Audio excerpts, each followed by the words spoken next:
Zimbabwe's state-run media has published photos of Robert Mugabe meeting the general who led an army takeover 2 days ago, as the veteran autocrat resisted pressure to step down on Thursday.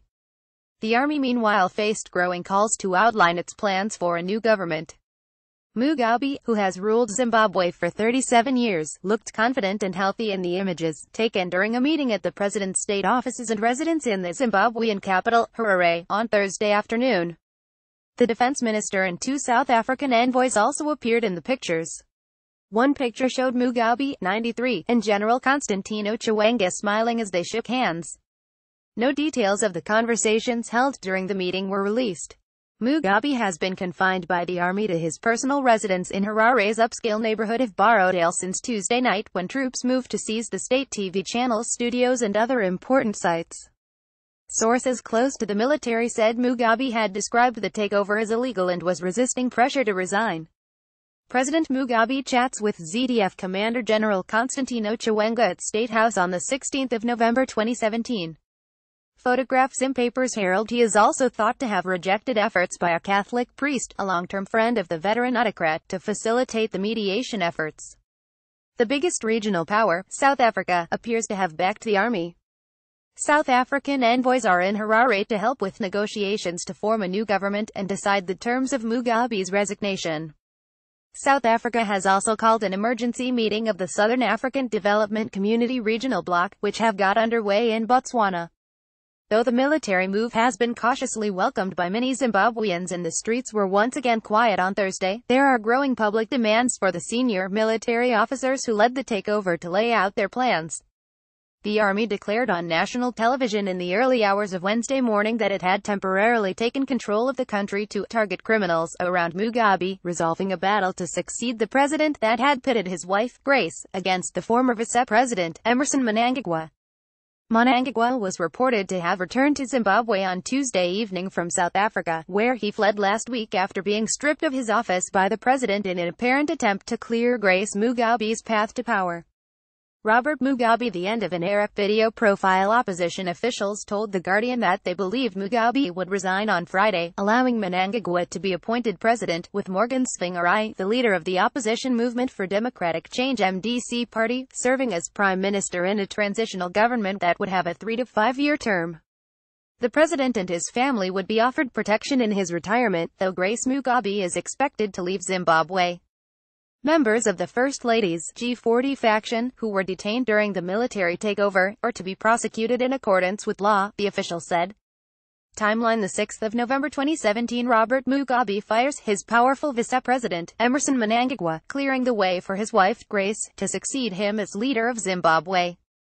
Grace had accused 75-year-old Mnangagwa, a former intelligence chief, of being the root cause of factionalism in the ruling ZANU party. The 8th of November 2017. Mnangagwa reportedly flees to South Africa, but vows to return to Zimbabwe to lead party members.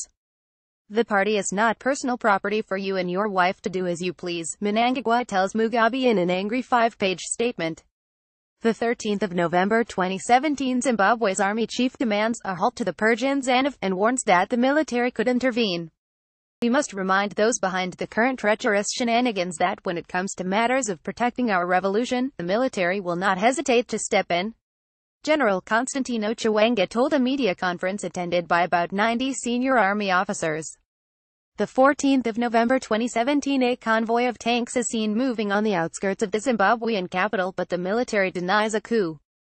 In an overnight declaration on state television, they say Mugabe is safe and they are only targeting criminals around him.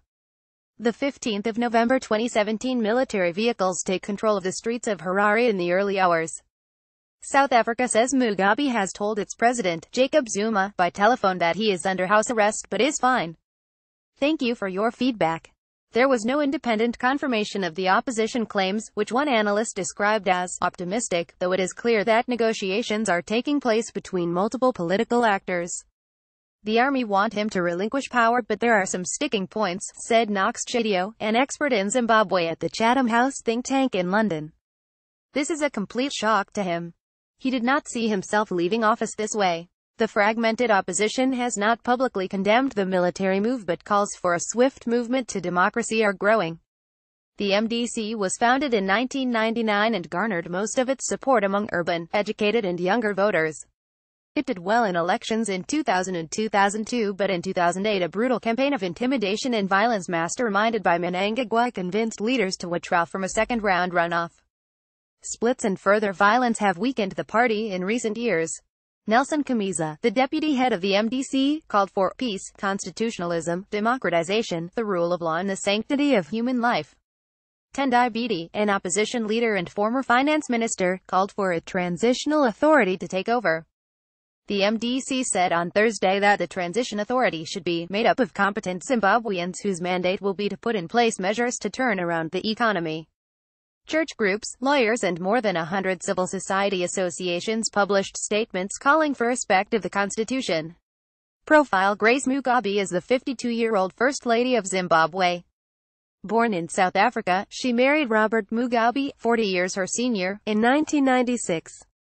Initially struggling to emerge from the shadows of the president's popular first wife, Sally, who died in 1992, Mugabe appeared by her husband's side for official functions but rarely got involved in politics herself, focusing publicly on her charity work while gaining a reputation for legendary shopping expeditions. In 2009, a British photographer alleged that she punched him repeatedly in the face when he tried to take a picture of her in Hong Kong.